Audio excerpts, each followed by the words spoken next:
Coloque a mão no coração, feche os olhos.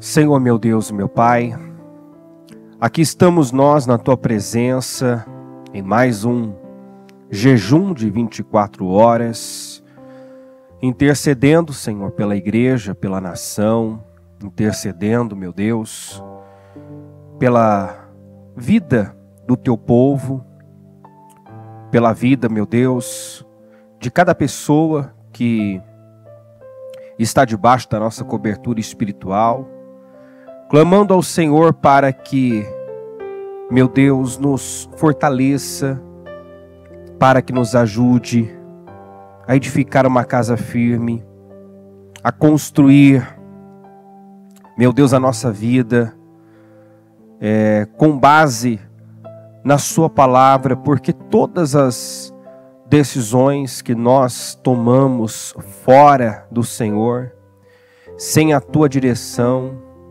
todas as escolhas que nós fazemos na carne, resulta numa construção na areia, que não resiste, que não permanece, e que se traduz numa grande perda de tempo. Quando nós não ouvimos o Senhor, não permitimos que a Sua palavra nos dirija, nós perdemos tempo, perdemos vida e atraímos dor, sofrimento desnecessário. Por isso, meu Pai, eu peço, nos dê um coração humilde, um coração sensível, nos guarda da cegueira espiritual, da surdez espiritual, da dureza de coração, da autossuficiência, do orgulho, do egoísmo. Nos guarda, meu Deus, da arrogância, de acharmos que sabemos mais do que o Senhor, de acharmos que do nosso jeito, do nosso modo, vai dar certo, vai funcionar. A Tua palavra mostra que não. A única maneira de nós andarmos em vitória é andando à luz da Sua palavra, de cumprirmos com o nosso propósito, é estando debaixo desta autoridade, da autoridade maior que há sobre nós, que é a palavra do Senhor. Então, meu Deus, fala aos corações nessa tarde, neste culto para a cura sentimental, porque há pessoas gemendo, sofrendo das mais diversas formas por conta desta dureza, desta rebeldia, dessa desobediência, dessa insistência em fazer as coisas ao seu próprio modo, dessa escolha de não ouvir, não obedecer a Tua palavra. Então, meu Pai, como está escrito, aquele que de mim se afasta, a si mesmo se agride. Quando nós rejeitamos a Sua palavra, estamos rejeitando o Senhor e nos afastando da Tua presença.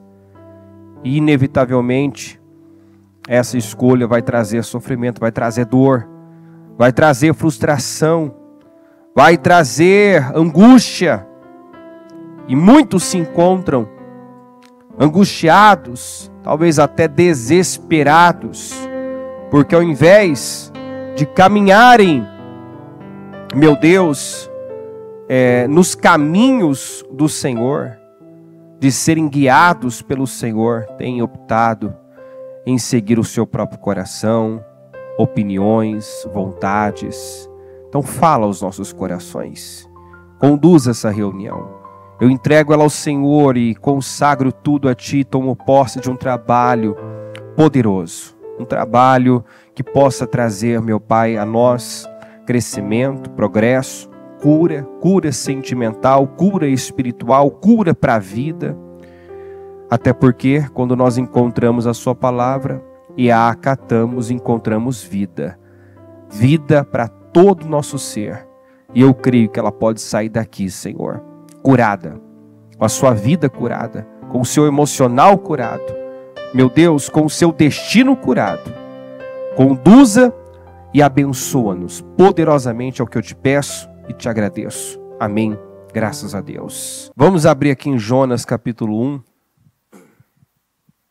começando também no versículo 1. que diz assim: a palavra do Senhor veio a Jonas, filho de Amitai, com esta ordem: vá depressa à grande cidade de Nínive e pregue contra ela, porque a sua maldade subiu até a minha presença. Mas Jonas fugiu da presença do Senhor, dirigindo-se para Tarsis. Então observe que ao seguir para uma direção oposta, contrária à direção recebida, dada por Deus, automaticamente ele estava se distanciando da presença de Deus. Então, para ilustrar, igual aquele argumento, aquela colocação que muitas pessoas usam, né? Não, eu não abandonei a Deus. Eu só não estou indo na igreja. Quem já ouviu ou usou esse argumento precisa entender, né, que ele não tem nexo, ele não tem fundamento, né? Se eu posso estar no templo, posso estar na igreja e me ausento e não estou na igreja, eu já, de certa forma, né, abandonei, estou me distanciando de Deus. É como um carvão tirado, né, do meio da brasa. Ele não vai, por muito tempo, se manter, né, aceso em chamas. Ele vai se apagar. Né? Ele vai se apagar. Então, quando ele decidiu ir para Tarsis, numa direção oposta à direção dada por Deus, a palavra diz que ele estava fugindo da presença do Senhor.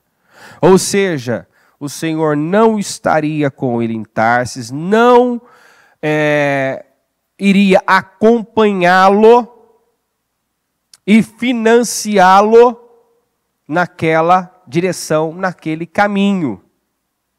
Então, ao fazer o contrário do que Deus tinha dito, Jonas estava fugindo, se distanciando da presença do Senhor. Desceu à cidade de Jope.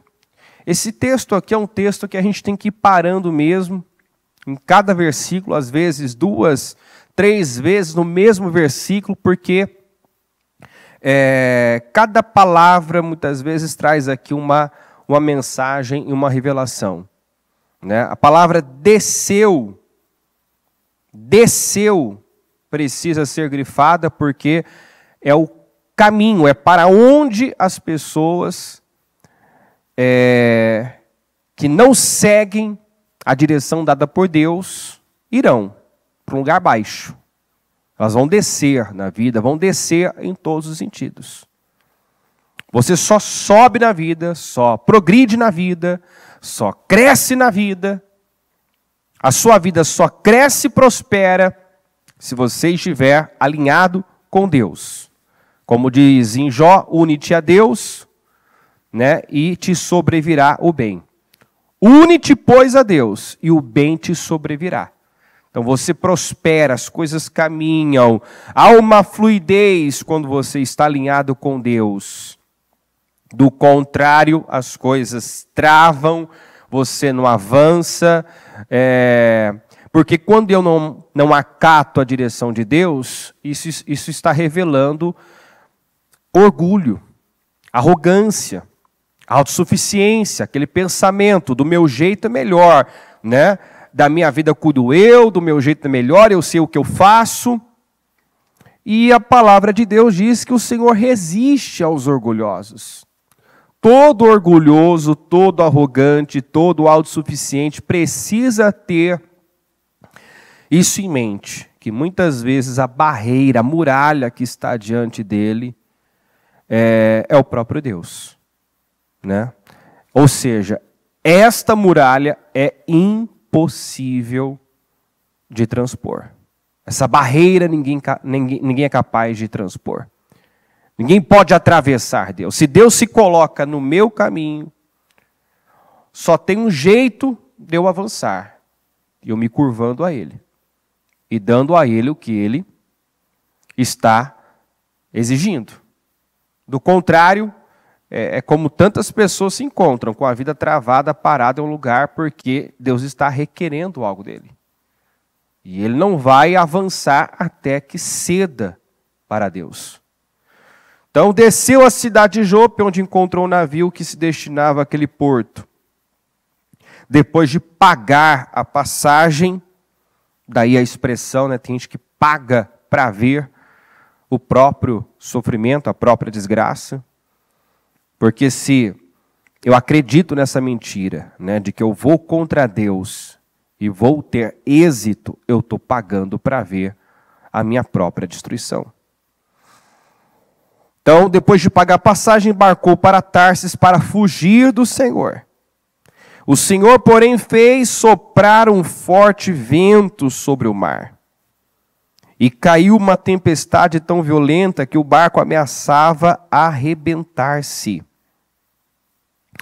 Todos os marinheiros ficaram com medo e cada um clamava ao seu próprio Deus. E atiraram as cargas ao mar para tornar o navio mais leve. Enquanto isso, Jonas, que tinha descido ao porão, vê que não tem limites, enquanto uma pessoa não se rende, não se curva, ela vai descendo. Descendo, descendo. A bispa costuma usar essa expressão, né? Nada é tão ruim que não possa piorar. O diabo sempre dá um jeito de tornar mais fundo o fundo de poço. Então nada é tão ruim que não possa piorar, né? E a pessoa vai descendo. Também sempre dizemos, para quem quer sair, né, do fundo do poço, pare de cavar. Ou seja, pare de resistir a Deus. Resistir a Deus é o mesmo que continuar cavando o fundo do poço, né, na tentativa de sair. Não, você vai descendo a mais. Pare de cavar. Pare de resistir. Pare de medir forças com Deus. Pare de confiar em si mesmo, na sua sabedoria, na sua capacidade, na sua força. E renda-se ao Senhor. Tiraram as cargas ao mar para tornar o navio mais leve. Enquanto isso, Jonas tinha descido ao porão e se deitara, dormia profundamente. Estavam todos ali, cada um clamando ao seu Deus. E o Jonas estava no porão do navio, dormindo profundamente. O que mostra um nível aqui de egoísmo, de irresponsabilidade, né, de indiferença. O mundo estava caindo lá fora. O navio estava a ponto de arrebentar-se. Todos estavam aflitos e fazendo o que julgava, né, que poderia fazer, que poderia resolver a situação. Não estavam clamando ao Deus certo, ao Deus vivo, mas não estavam de braços cruzados. Né? Esse versículo pode ser linkado àquele versículo que diz que os filhos das trevas são mais prudentes do que os filhos da luz. Conhece? Já ouviu? Né? Às vezes tem filhos das trevas que realmente são mais prudentes, têm mais atitude, né? Às vezes não está tendo resposta porque não está canalizando a sua fé no Deus certo, no Deus vivo, mas não podemos negar que muitas vezes há um esforço, que é um exemplo ainda mais claro, os profetas de Baal e de Azerá. Não clamaram o dia inteiro, chegando ao ponto de derramar o próprio sangue? Naquela passagem do monte lá, Carmelo, do Elias, desafiando. Clamaram ao ponto de derramar o sangue. Ou seja, não foi falta de entrega, de esforço, de sacrifício, né, de determinação. É que o Deus deles não era Deus, era Deus de D minúsculo. Né? Mas ninguém pode tirar que aqueles profetas praticavam, né, uma fé sacrificial. Estavam dispostos a se sacrificarem como de fato se sacrificaram. A se doarem como se doaram. Mas o Deus deles não era o verdadeiro Deus. Né? Então, ter zelo sem conhecimento é perda de tempo. Né? Eu ser dedicado a alguma coisa, a um Deus que não é Deus, é perda de tempo. Não vou ter resposta.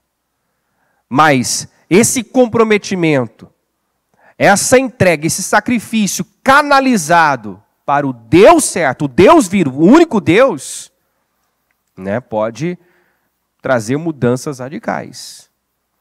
Né? Revoluciona a vida de uma pessoa.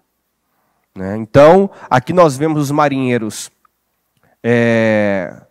tendo atitude, e quem poderia resolver aquela questão, quem era o motivo daquela tempestade e poderia pôr fim àquilo, estava inerte, indiferente, né? Como que isso não é problema meu, e era problema gerado por ele. Ele era o motivo, o causador. Né? Deus fez soprar o vento, Deus fez vir aquela tempestade violenta, mas qual era a raiz daquela tempestade? A desobediência do Jonas. A rebelião do Jonas. A dureza do Jonas. Então eles foram lá questionar, né?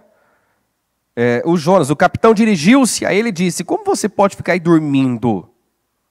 Levante-se, clame ao seu Deus. Talvez ele tenha piedade de nós e não morramos. Aqui nós vemos... deixa eu já seguir no 7. Ó. Então os marinheiros combinaram entre si: vamos lançar sortes para descobrir quem é o responsável por essa desgraça que se abateu sobre nós. Lançaram sortes e a sorte caiu sobre Jonas. Então, o que nós vemos aqui? Eles estavam clamando, cada um seu Deus, não estava resolvendo, foram questionar o Jonas, foram, né, dar um chacoalhão no Jonas. Escuta, está todo mundo aqui clamando, né? Clame você também ao seu Deus. Talvez ele tenha piedade de nós, não morramos. Talvez ele possa fazer algo por nós. Né? Talvez a situação dependa, né, de uma atitude sua. E quando eles viram que não estavam tendo resposta, fizeram que muitos levam muito tempo para decidir fazer. Sabe aquela coisa de: Senhor, onde está o problema? O que eu tenho que fazer? O que o Senhor está requerendo? Porque às vezes nós estamos clamando a Deus por mudanças, mas não estamos perguntando a Deus o que é que Deus quer de nós. Ou seja, não depende de uma ação de Deus, depende de uma ação nossa, uma atitude nossa, a mudança que tanto queremos. Estamos esperando de Deus e Deus está esperando de nós. Porque a Bíblia fala sobre isso, que Deus espera o momento de ser bondoso. Se Ele espera o momento, Ele está esperando o quê? O que Deus está esperando para ser bondoso, para mostrar sua compaixão, para se levantar do seu trono com poder e glória? O que Ele está esperando? Ele está esperando que cada um de nós tenhamos a atitude que vai dar permissão, condição para Ele agir. Nós preparamos o caminho para o Senhor. Essa é a nossa responsabilidade, preparar caminho para o Senhor. O Senhor quer vir, quer agir, mas Ele precisa de condições. Então nós temos que ter essa disposição de ir a Deus e dizer: Senhor, me mostra se eu estou cego, me ajuda a enxergar. Se eu não estou vendo, Senhor, me ajuda a ver. Se algo que eu, como disse o salmista, se há em mim algo que não te agrada, em minha conduta algo que te ofende, então me ajuda a ver. Se eu sou o problema, e na maioria das vezes, 99,9% das situações, né, que não se resolve, não se define, para não dizer 100%, a resposta não está fora, está dentro. Você já ouviu isso aqui? O problema, o coração do problema é um problema de coração. O coração do problema, a raiz do problema é o coração. Olha para o coração, a resposta está no coração. Muitas vezes está faltando humildade, está faltando quebrantamento, está faltando arrependimento, está faltando fé. Está faltando acreditar. Quantos que estão dentro da igreja? Na mesma condição do Jonas. Jonas era um profeta, era alguém que sabia, mas não sabia. Não levava Deus a sério. Ou você acha que alguém que recebe uma direção de Deus, uma ordem clara, vá para Nínive e pregue contra ela, e toma o rumo oposto, está levando Deus a sério? Hã? Ele temeu a Deus? Não. Ele confiou em Deus? Não. Nós vemos um homem que achava que sabia mais que Deus, que foi capaz, como Pedro, só gente que não tem consciência, né, de Deus, consequentemente de si mesmo, é que é capaz de agir como Jonas agiu, como Pedro agiu. Lembra quando Pedro disse: nunca, Senhor. Nunca, isso jamais vai acontecer contigo, referindo-se à sua morte de cruz. Uma vez que o próprio Jesus já tinha dito que era necessário, que aquilo fazia parte do propósito dele, ou seja, ele veio para isso. Aí o Pedro diz: não, Senhor, isso nunca te acontecerá. Então, ele não entendia, como Jesus disse, das coisas de Deus, só de homem, que ele pensava demais ele mesmo, não entendia de propósito, era um cego em relação às coisas de Deus e a si mesmo. E a si mesmo. E nós vemos a mesma coisa aqui. A mesma coisa em Jonas, era um cego, achava que sabia mais que Deus. Foi capaz de ficar bravo com Deus quando Deus perdoou os ninivitas. Né? Acho que está no capítulo 4 que ele fala: eu sabia que o Senhor ia perdoar, que a tua misericórdia iria cobrir. Eu sabia que tu és um Deus misericordioso, cheio de compaixão. Eu sabia que isso ia acontecer. E qual o problema de Deus, né, perdoar aquele povo, uma vez que aquele povo se arrependeu? Não foi isso que eu disse quando eu ainda estava em casa. Foi por isso que eu me apressei em fugir para Tarsis. Eu sabia que tu és Deus misericordioso e compassivo, muito paciente, cheio de amor, e que prometes castigar, mas depois te arrependes. Olha só o quanto esse homem estava cheio de si, cheio de razão, né? Totalmente errado, mas acreditando que estava certo. Totalmente errado e ainda divergindo de Deus, discordando de Deus. Porque essa fala aí do Jonas é ele deixando claro que não estava de acordo com a maneira que Deus procedeu. Né? Ele queria ver aquele povo sendo castigado por tudo. Por todo o mal que havia feito. por todos os pecados que haviam cometido, por toda a maldade, por todo o mal que havia feito ao povo de Deus. Mas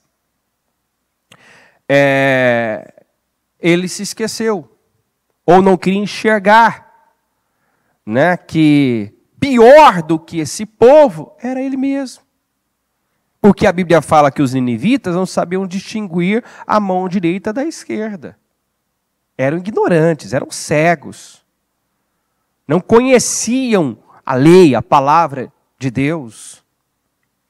Então não sabiam discernir. Eram cegos. Já o Jonas, já o profeta Jonas, era um conhecedor. Era alguém que sabia, mas que não acreditava. E de quem Deus exige mais? De quem sabe e de quem Deus não sabe? De quem sabe. Quem sabe será cobrado, será exigido mais. Será cobrado com maior rigor. Então pior era o Jonas. Então a gente vê um nível de cegueira tão grande nesse homem. Nós encontramos tantas misérias dentro dele, sentimentos miseráveis dentro dele, que impossibilitaram a ação de Deus, Deus usá-lo para muito mais, porque eu sempre que falo de Jonas, fico pensando, né, para um homem que fez tanto, foi capaz de, com uma única pregação, levar uma cidade inteira, né, a se arrepender. A Bíblia diz que ele levaria 3 dias, ele percorreu um dia só, pregando a palavra. Não podemos tirar o mérito do povo, né, que deu crédito, que ouviu, que acreditou, né, que acreditou na palavra e se arrependeu. Mas, por um lado, você vê que, né, essa obra, essa redenção, a salvação, acho que era 120 mil pessoas, se arrependeram, foram salvas, né, porque pelo instrumento chamado Jonas, pela pregação do Jonas, né? Então, eu fico imaginando o quanto que Deus poderia ter feito mais na vida dele, através dele, mas o seu interior não permitiu. O seu egoísmo, a sua falta de compaixão, de misericórdia, né, o seu orgulho, a sua arrogância. Então tem muita gente que não vive mais, que Deus não pode confiar mais, Deus não pode usar para mais, e é por conta, né, de um emocional que não foi tratado. Jonas recebeu misericórdia, mas se incomodou e discordou de Deus quando Deus agiu com misericórdia aos ninivitas. É aquela coisa, né? Os meus erros têm justificativa. Eu olho para os meus erros com lente cor-de-rosa, né? Dou aquela suavizada, tem uma explicação, tem um porquê, mas o outro não. O outro, se ele errou, ele tem que ser castigado. Se ele errou, ele é digno de morte. Tem que ser castigado. Então, não, Deus precisa me entender, mas eu não entendo, não compreendo o outro. Com Deus não funciona assim, né? Deus não faz acepção de pessoas. Deus não é parcial. Ele age com imparcialidade. Ele dá tempo e oportunidade a todos. Você vê que esse povo de ninivitas, eles já tinham uma sentença de morte, porque a maldade tinha chegado à presença de Deus. Então a misericórdia já estava, né, se esgotando, a cota de misericórdia.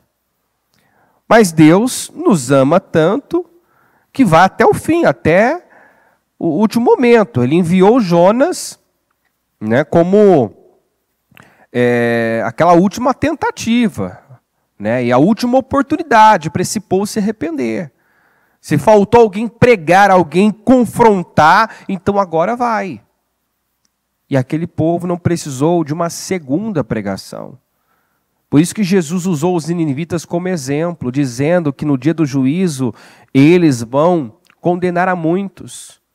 Porque diferente dos ninivitas, quantos que estão ouvindo a palavra diariamente, quantos que já ouviram a palavra tantas vezes, mas ainda não creram. E por não crerem, não estão colocando em prática, não estão vivendo de acordo.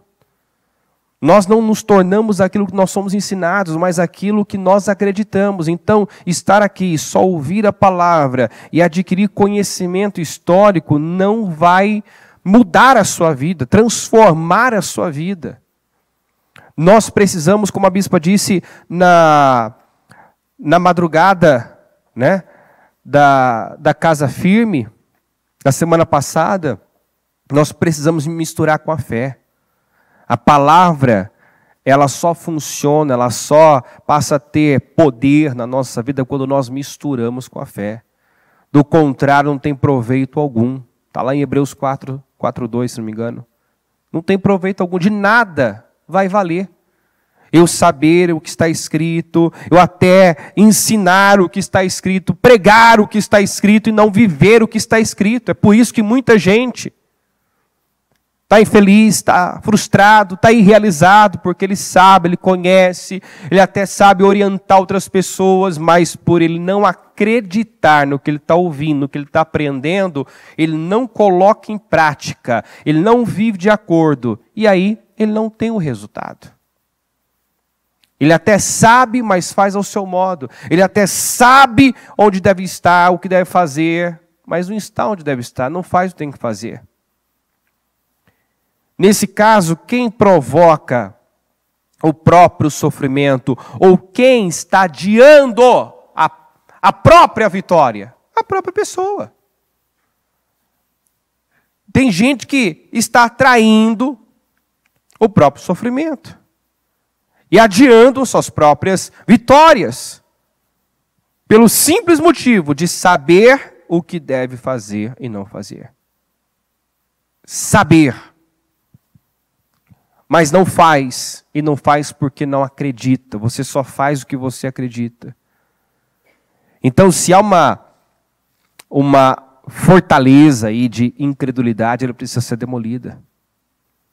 Se há um espírito de incredulidade, ele precisa ser combatido. Nós precisamos crer no que está escrito, porque a palavra de Deus ela se cumpre de um jeito ou de outro. Ela se cumpre para bem e para mal.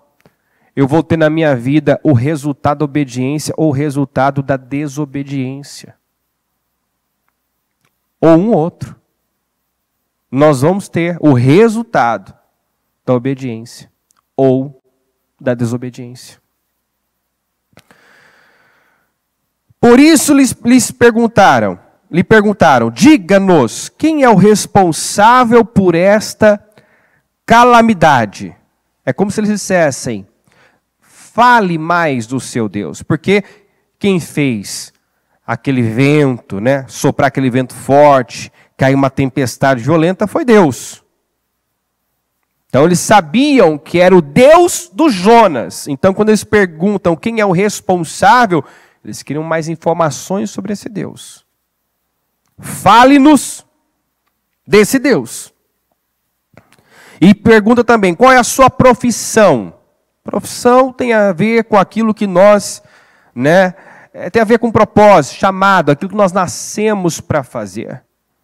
Então eles quiseram saber qual que é o seu propósito, né? De onde você vem? De onde você vem? Qual a sua origem? De onde você vem? Como quem diz, você está onde deve estar? É aqui mesmo que você deveria estar? Qual é a sua terra? E a que povo você pertence? Qual é a sua terra? Qual é a sua cultura? Qual é o seu padrão? Porque a resposta normalmente está aí. A resposta para muitas coisas, muitos acontecimentos, está exatamente aqui, né? Qual a minha profissão? Qual é o meu propósito? Eu fui chamado para quê? Tem gente que está infeliz porque não está vivendo para o propósito da sua vida. Tem gente que não está tendo avanço, tendo progresso, porque a sua origem ainda é humana, não nasceu de Deus. Ele é apenas um cidadão terreno. Não se tornou nova criatura. Não nasceu de novo. Tem gente que a cultura dele ainda não é a cultura do céu, é a cultura da terra. É a cultura do mundo. E a que povo pertence? Tem gente que está na igreja, que se apresenta como cristão, mas não age como cristão. É igual os religiosos que o Senhor confrontou, dizendo: vocês são filhos do diabo. Vocês, o pai de vocês é o diabo, porque vocês mentem. E quem é que mente desde o princípio? O diabo. E eles estavam lá argumentando: não, nós não somos escravos, nós não somos filhos ilegítimos, nosso pai é Abraão. E o Senhor contestando, combatendo. Como assim? Como vocês podem afirmar que o pai de vocês é Abraão se vocês não fazem, não agem como Abraão agiu? Será mesmo que vocês são filhos de Abraão? Vocês não estão vivendo como Abraão viveu? Não estão agindo como Abraão agiu? Então, eles não aceitavam o fato de que não pertenciam. Podiam ter sangue judeu, mas não agiam como Abraão. Então, eu posso me apresentar como cristão. Por exemplo, pode um cristão, alguém que se apresenta como cristão, que acredita na palavra, que acredita, diz crer nos princípios bíblicos, votar em alguém de esquerda, que vai totalmente contra as Escrituras? Como eu posso, como um cristão, né, que acredita na família instituída por Deus, que acredita na vida, que o Senhor é o autor da vida, Ele dá a vida, Ele tira a vida, não nos foi dado esse direito de tirar uma vida, né? Os assassinos não herdaram o reino dos céus. Mas aí eu vou eleger alguém que defende a legalização. Defendi, agora já mudou o discurso, né? Então, já vi, defendia. Deixa eu corrigir. Defendia, né, a legalização do aborto, que nada mais é do que assassinar um inocente. Eu penso que todas as pessoas todas as mulheres que pensarem em fazer um aborto deveriam assistir como é feito antes um aborto. Porque já aconteceu isso, de pessoas, né, de mulheres desejarem, e quando viram como funciona, quando assistiram o vídeo lá daquele ser indefeso sendo mutilado no ventre materno, arrancando os pedaços, arrancando a perna, depois arrancando um braço, arrancando o corpo, arrancando a cabeça, talvez repensaria, né? Enfim, não cabe, não cola. Eu sou cristão. Eu sou cristão, mas defendo aquilo que vai contra a palavra. Me posiciono a favor de gente que vai totalmente contra as Escrituras, a palavra. Então, esses marinheiros que queriam saber, fala mais do teu Deus. E diga qual que é a sua origem, qual é o seu propósito, né? Qual é a sua cultura, qual é o seu padrão, porque a resposta está aí. Por que a minha vida não muda? Qual é a sua cultura? Do mundo ou do céu? Qual é o seu padrão? Padrão de Deus ou padrão ainda dos seus pais? Porque quando nós chegamos em Cristo, nós chegamos com hábitos, com costumes que herdamos dos nossos pais terrenos. E a Bíblia nos ensina a reter o que é bom, mas rejeitar o que é mal. Tem muita coisa que devemos rejeitar, porque agora a nossa caminhada é para atingir a estatura do varão perfeito e ser cada vez mais parecido com Cristo. Que você seja parecido na fisionomia com seus pais, não na forma de pensar, na forma de falar, na forma de agir, na forma de conduzir a sua vida. Se você herdou coisas boas, amém, retém o que é bom. Mas quando nós chegamos em Cristo, não é para ficar do mesmo jeito, nós temos que sofrer metanoia, renovação mental e sermos transformados dia após dia. Com o intuito, com o objetivo, com o foco de atingir a estatura do varão perfeito, que é Jesus. Então nós estamos nessa busca. Nós temos que perseverar por isso, lutar por isso. Todos os dias. Né? Crescer um pouco mais. Nem que for um pouquinho, mas crescer, melhorar, evoluir. E jamais cair no engano de que o Senhor me aceita como eu sou. Ele nos ama como nós somos. Mas Ele não diz, fique como estás. E deixa claro que há condição para sermos abençoados e salvos. Não há condição para sermos amados, mas há condição para sermos abençoados. E se eu não dou a Deus, se eu não chego onde Deus quer, vou dar um exemplo. Um exemplo que ilustra muito bem. Abraão já andava com Deus há muito tempo. Há muitos anos. Mas aos 99 anos, ele ainda ouviu de Deus, ande na minha presença. Segundo, ande na minha presença e seja íntegro. O que ele estava dizendo, viva para fazer a minha vontade, Abraão. Para fazer a minha vontade e seja íntegro. Ser perfeito, em outra tradução diz.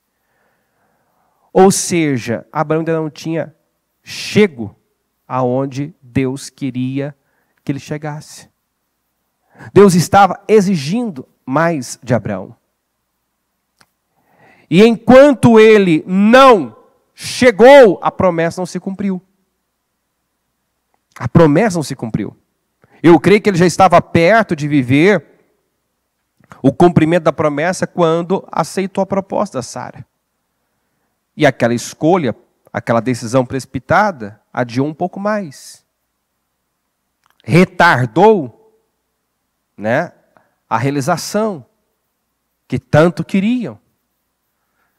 Então nós precisamos estar atentos, sensíveis à voz de Deus e dispostos a atender às suas exigências, porque o que Deus nos pede, o que Deus exige, pode não ser fácil.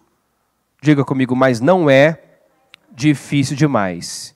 Quer dizer, não está fora do nosso alcance. O problema é que às vezes queremos fugir da dor, fugir de passar por algo, de enfrentar algo, de lidar com algo. E enquanto fugimos da dor, não pagamos o preço da obediência, pagamos o preço de descer, de ficar com a vida travada, amarrada. Perdemos tempo. Olha para o Jonas perdeu tempo, o Jonas viveu experiências que não precisava ter vivido. Encontrou-se numa situação de desespero, num beco sem saída, numa condição onde ele fala, aqui ainda no capítulo 2, ele fala assim, no versículo 7. Deixa eu ler o 2 também, E disse, em meu desespero clamei ao Senhor. Precisou se encontrar em desespero para clamar a Deus. para se voltar para Deus, para gritar por socorro. Aí no 7, quando a minha vida já se apagava. Tem gente que só assim, né, na ânsia da morte. Quando está diante da morte, é que ele se curva, é que ele se rende. Olha que nisso, quantos anos perdidos, quantas situações vividas desnecessariamente, quanta humilhação, derrota, privações. Então tem gente que é assim. Quando a sua vida já se apagava, ele se lembrou do Senhor e orou ao Senhor. Então, não precisa ser assim. Deus não quer que seja dessa forma. Olha a resposta do Jonas aos marinheiros. Ele respondeu: eu sou hebreu, adorador do Senhor. Vamos lembrar que adoração tem a ver com entrega, sacrifício. Negar a si mesmo. A primeira vez que a palavra adoração aparece na Bíblia é quando Abraão coloca Isaque no altar para sacrificá-lo. E ele fez isso contra a sua vontade. Era a vontade dele, era o desejo, ele idealizou aquilo. Quando ele teve o Isaque, logo ele pensou: um dia eu vou colocar esse menino no altar e vou sacrificá-lo a Deus. Passou pela cabeça dele? Era ideia dele? Era a vontade dele?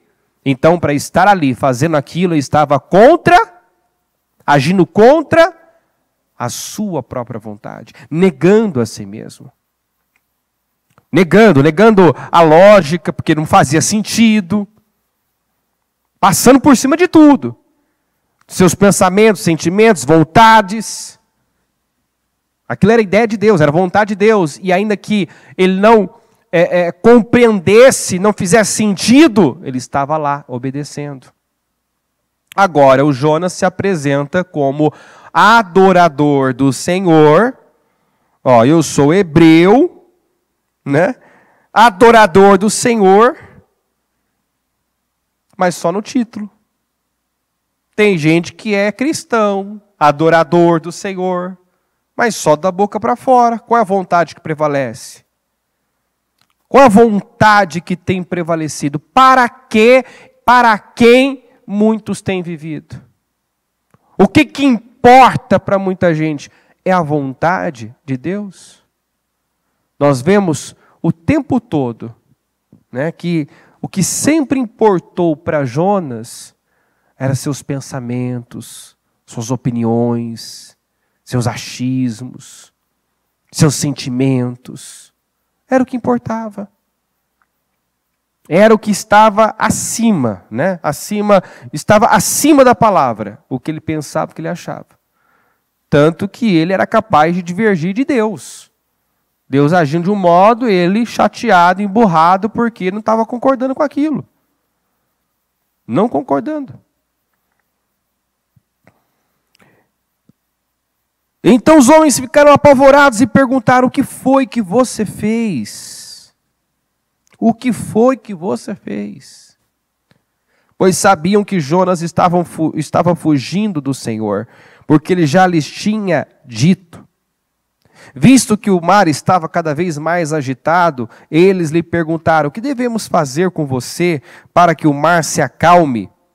Respondeu ele: peguem-me e joguem-me ao mar, e ele se acalmará. Pois eu sei que é por minha causa que esta violenta tempestade caiu sobre vocês. Então ele sabia o porquê de tudo aquilo, mas olha a dureza.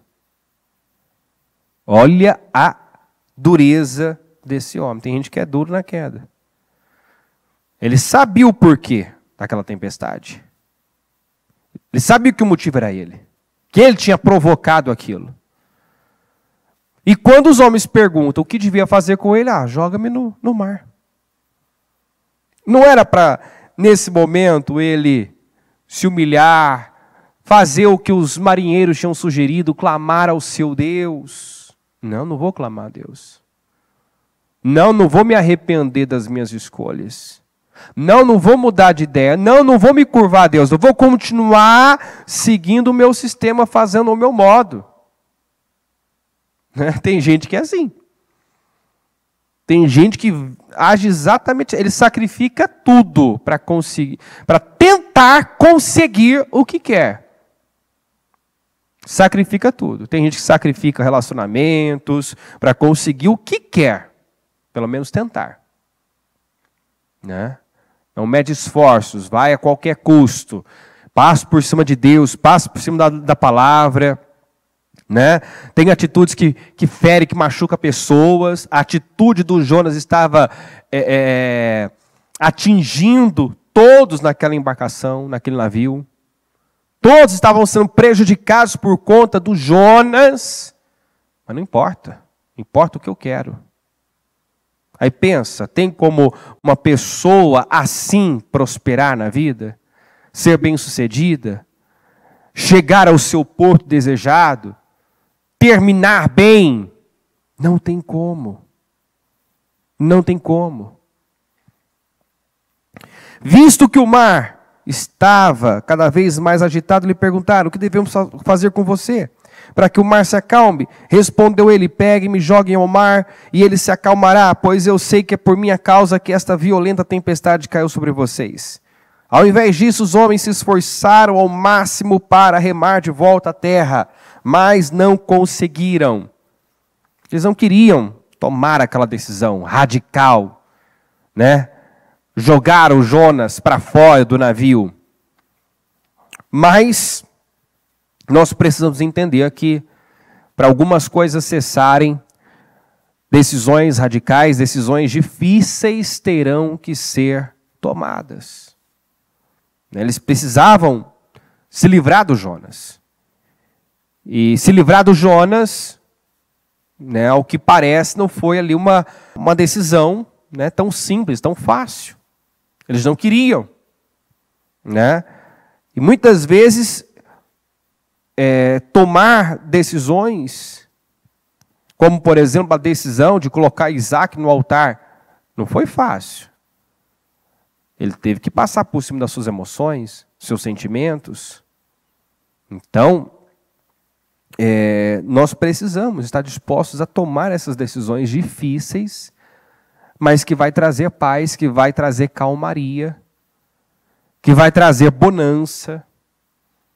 Porque sem essas decisões, eu posso clamar, eu posso orar, eu posso invocar a Deus, né? Mas não vai resolver.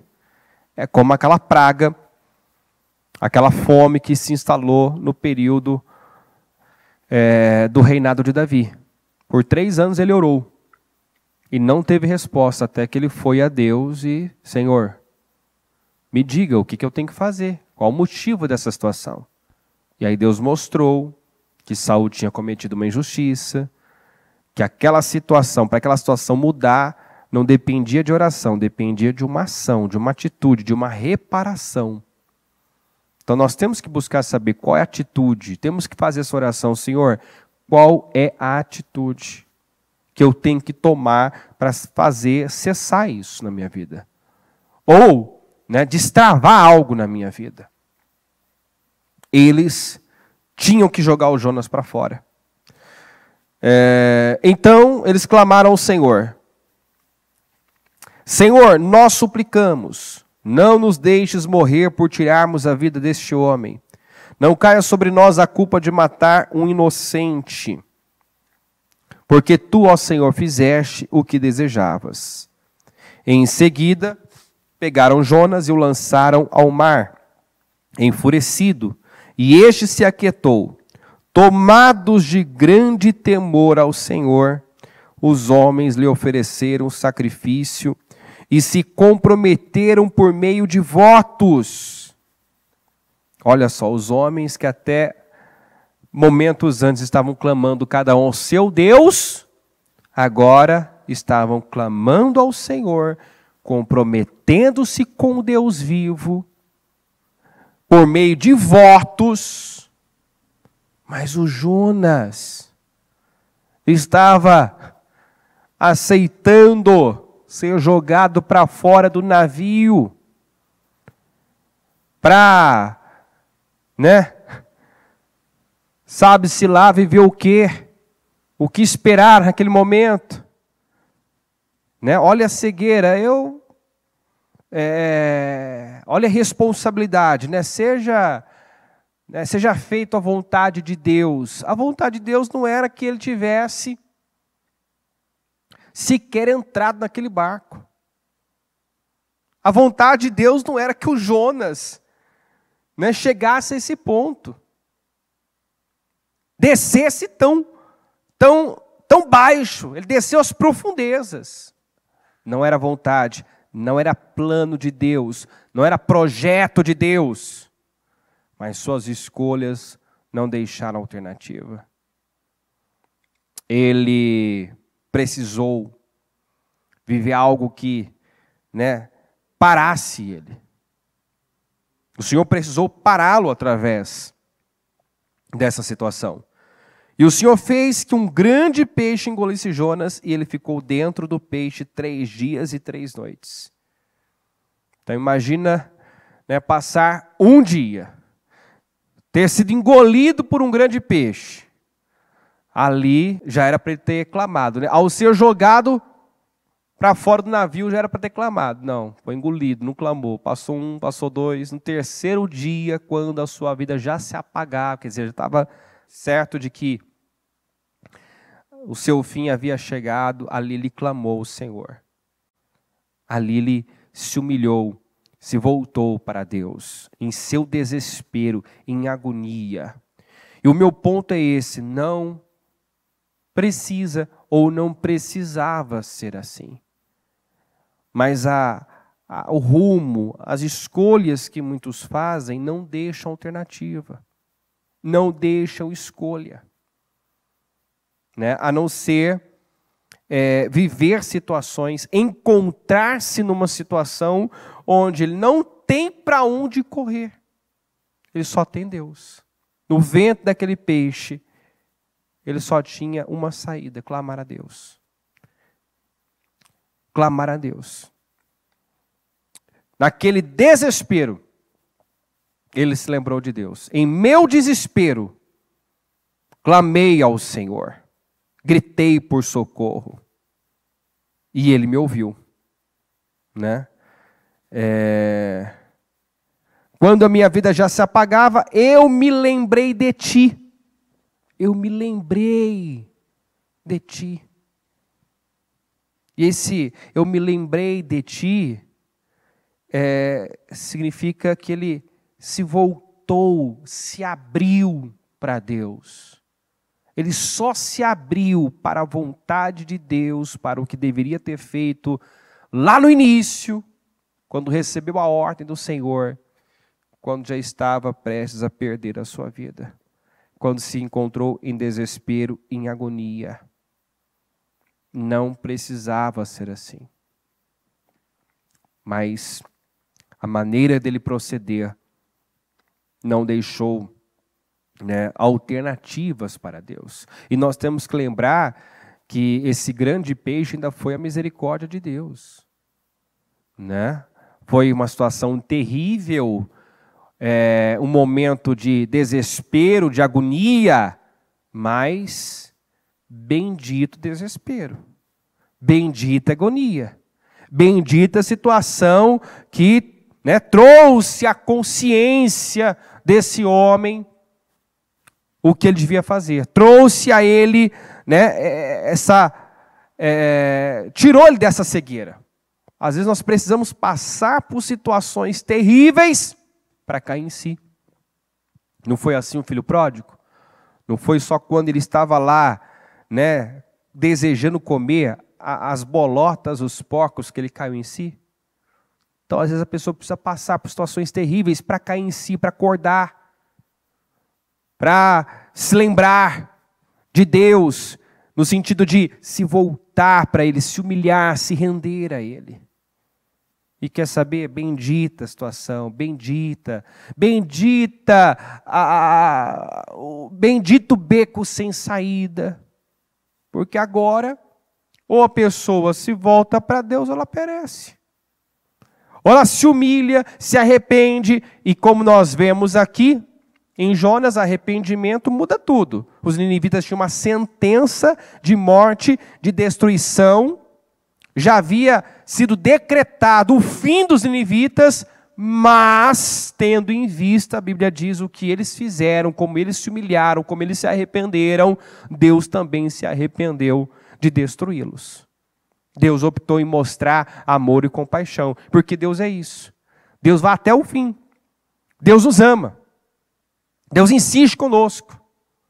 Mas muitas vezes não deixamos alternativa para Deus, a não ser Ele fazer um vento violento soprar, uma tempestade violenta, né, acontecer, né, um peixe nos engolir, ou seja, nós nos encontrarmos num beco sem saída para nos humilharmos, nos quebrantarmos, nos voltarmos para Deus. Então, bendito o capítulo 2, senão não teria havido o capítulo 3. Né? Bendita a aflição, angústia, desespero que ele viveu, porque ali ele se quebrantou, ele se humilhou, ele enxergou, né, ainda que momentaneamente, o sujeito miserável que ele estava sendo, miserável, egoísta, arrogante, né? E ao se quebrantar, Deus pôde restaurá-lo, tirá-lo da sepultura, porque ele estava morto. Quem imaginava que esse homem, né, poderia voltar ativa, voltar, né, ao chão novamente, à terra firme novamente, dentro de um peixe nas profundezas. Eu não sei se os marinheiros viram esse peixe engolido, mas se alguém viu, deve ter dito, deve ter pensado, já era, já foi, né? Morreu, fim. Mas o sujeito é restaurado, né? E realiza uma obra incrível. Vai, prega, leva 120 mil pessoas a se arrependerem, se humilharem, se voltarem para Deus. Mas olha a importância de você lidar com as coisas, tratar o seu homem interior. O Jonas não tratou. Não era para o sujeito se alegrar com aquela transformação, aquela conversão em massa. Já parou para pensar? 120 mil pessoas se curvando diante do Senhor. Pessoas que viviam num padrão baixo. Pessoas que eram perversas, que eram más. Pessoas que eram avessas a Deus, se voltando para Deus, se curvando, se arrependendo, se humilhando. Não era para o sujeito dar glória a Deus, se emocionar, se alegrar. Mas não, quando ele viu aquilo, e viu Deus perdoando, ele, né, revelou que a sua amargura continuava lá, que ele continuava um sujeito amargo, porque ele se chateou, ele queria destruição, ele queria a morte daquele povo, mas clamou para que o Senhor o livrasse da morte. Então eu espero que Deus me livre da morte, mas eu quero que os outros morram. Né? Deus me socorre, me tira das profundezas, mas eu me entristeço quando Deus faz o mesmo com outros. Então ele não tratou o seu homem interior, o seu coração, não se livrou das suas misérias emocionais, do seu egoísmo, do seu orgulho. E o final da história de Jonas é Deus, em outras palavras, lavando as mãos. Entendeu? Lavou as mãos. Poderia ter feito mais através dele, poderia ter usado ele para muito mais, mas ele não quis lidar, ele não quis tratar o seu homem interior, o seu coração. Não quis se livrar daquela amargura, daquele egoísmo, daquela rebelião. Então é importante nós enxergarmos aqui toda essa história, né, destrincharmos mesmo a pessoa do Jonas, porque ele nos ensina bastante. Ele nos ensina bastante. E mostra o porquê que muita gente está com a vida travada, está com a vida amarrada, porque o próprio Deus se colocou diante dele. O próprio Deus é a barreira diante dele. Ou ele se curva, ou ele se rende, ou ele não vai ter avanço. Quando ele se curvou, ele teve muito sucesso. Com uma única pregação, conseguiu levar 120 mil pessoas a serem salvas. Para mostrar para ele, é o que acontece quando você se rende. Quando você dá o que eu exijo, faz o que eu mando, olha o resultado que você tem. Mas quando você se endurece, quem endureceu contra Deus e teve paz? Quando você me desobedece, vai contra a minha palavra, você só desceu. Você só desceu. Mas quando se rendeu, realizou algo notável, algo surpreendente. Deus pôde usá-lo para algo surpreendente. Amém, gente? Deus tem muito a fazer, muito a realizar nas nossas vidas, por nosso intermédio. Mas a falta de uma cura sentimental, a falta de tratar questões do coração, porque o coração do problema é um problema de coração. Qual era o grande problema do Jonas? A gente tem que ter essa mudança de olhar. Na cabeça do Jonas, o problema da vida dele era os ninivitas, que precisavam ser destruídos. Outrora Deus, que agia com misericórdia com um povo que merecia a morte, a destruição. Então, olha só onde estava o olhar, onde ele via problema, onde ele via erro. O problema é Deus, que não castiga esse povo. O problema é esse povo que devia ser morto. Ele não via que o problema da vida dele era ele mesmo, era o seu coração, a sua amargura. Compreende, pessoal? Então, o problema do Jonas era o seu coração, cheio de misérias, cheio de sentimentos miseráveis. Deus podia ter feito mais, usado ele para mais? Com certeza. Ele tinha potencial para mais? Com certeza. Mas não lidar, não tratar o seu coração, não permitiu que Deus usasse ele para mais. Fique em pé, por gentileza, coloca a mão no coração, com seus olhos fechados. Tome a decisão aqui que você vai na raiz do problema. Você vai enxergar o motivo, o real motivo do que acontece com você. É muito mais fácil olhar para fora e enxergar problema até em Deus.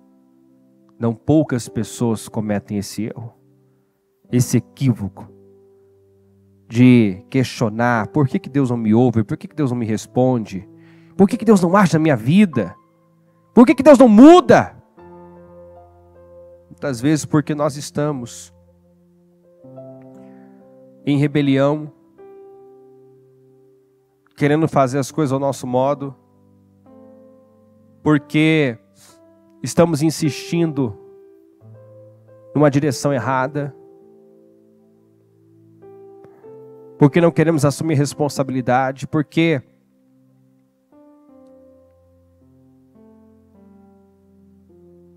estamos cheios de nós mesmos e não queremos admitir, cheios de orgulho e não queremos reconhecer.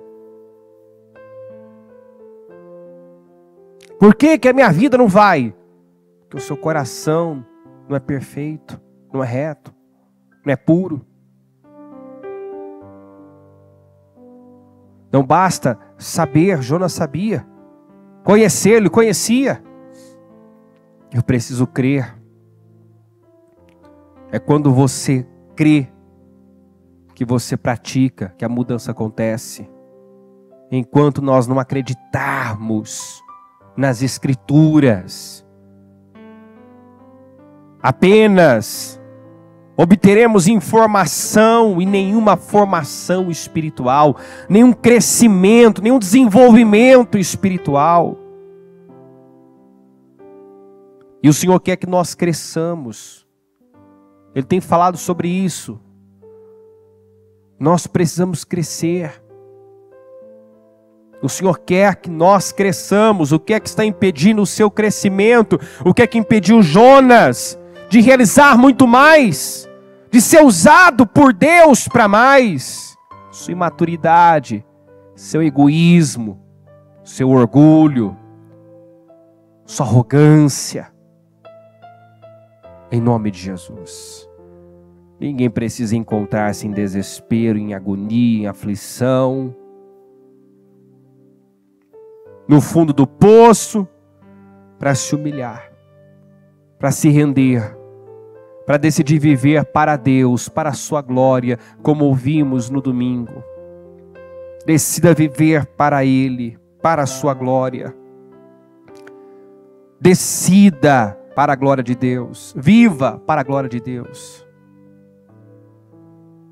Leve Deus a sério. Pare de se importar com o que você pensa, sente, acha, porque Deus não está interessado nisso.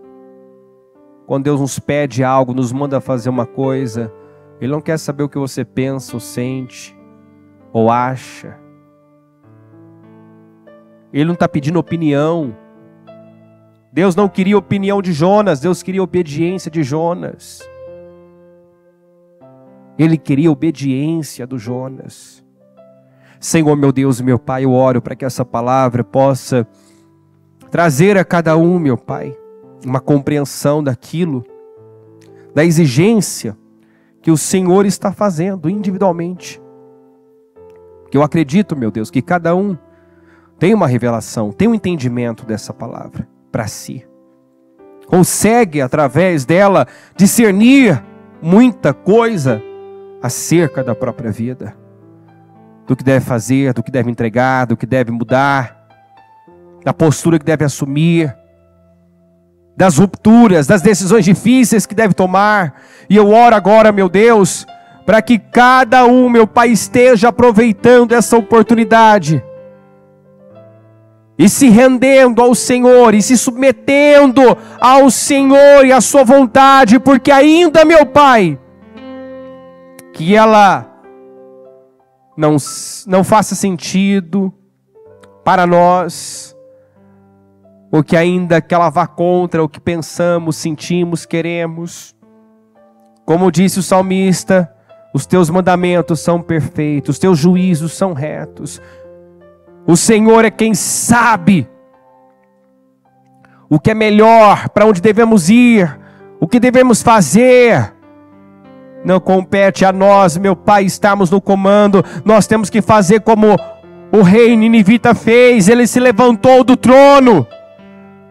E muitos precisam se levantar do trono da sua vida e deixar que o Senhor o ocupe, que o Senhor passe a governar, que o Senhor passe a dirigir, que o Senhor passe a comandar. Porque só vamos reinar em vida quando o Senhor reinar em nós, quando o Senhor governar a nossa vida, quando a sua palavra for respeitada, obedecida.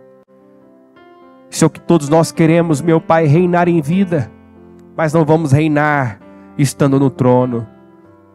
Só vamos reinar se o Senhor estiver no trono. Só vamos viver uma vida poderosa e gloriosa se o Senhor estiver no trono, se o Senhor estiver no governo. Vem agora, Senhor, e assuma o controle.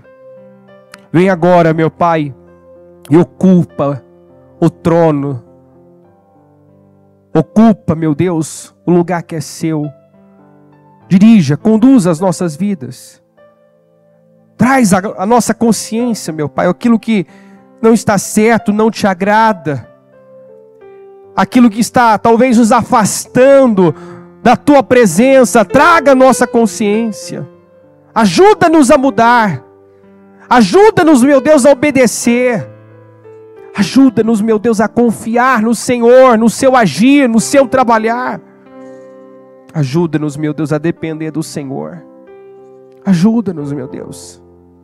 a viver uma vida rendida, a sermos adoradores de verdade, não da boca para fora, não, Senhor, pessoas que te honram com os lábios, mas que o seu coração está longe, suas obras, suas atitudes, seu comportamento em nada te glorifica.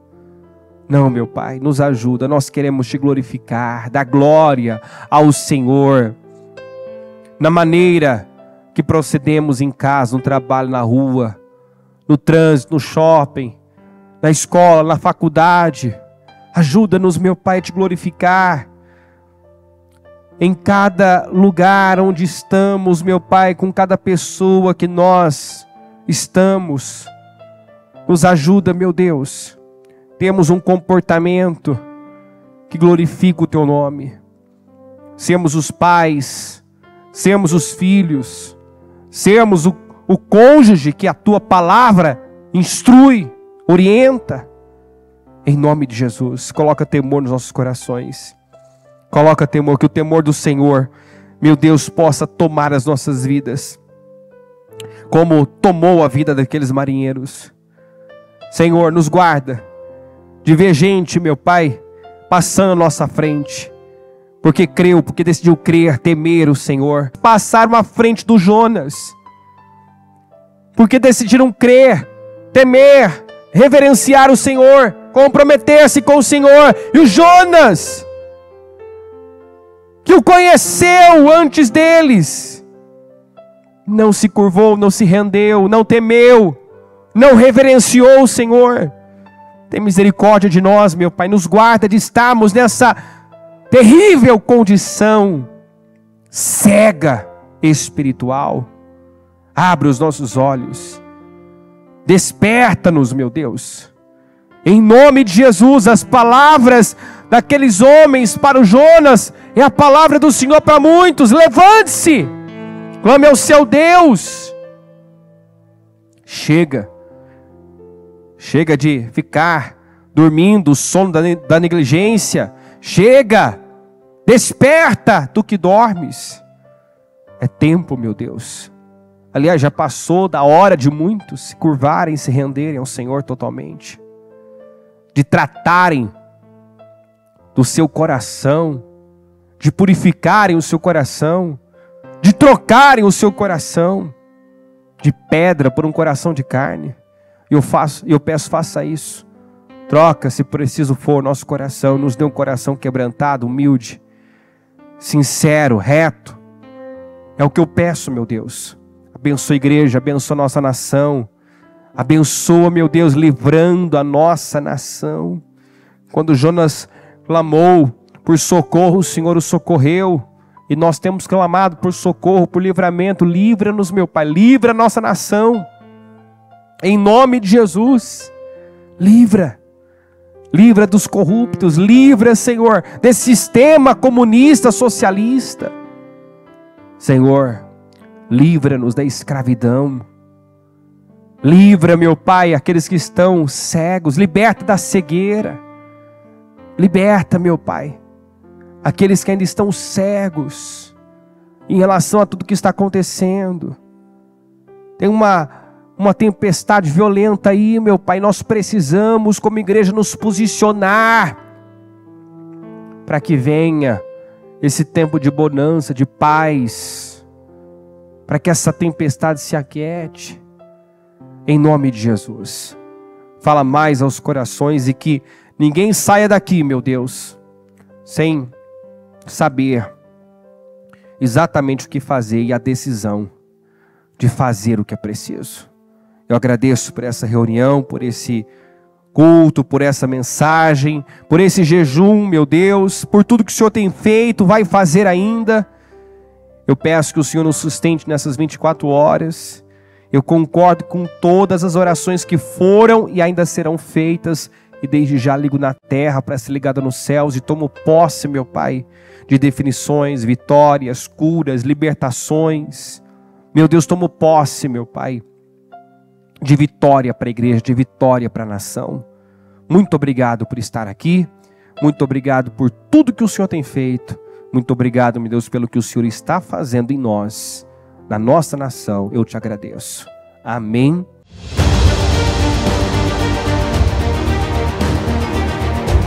Nós precisamos de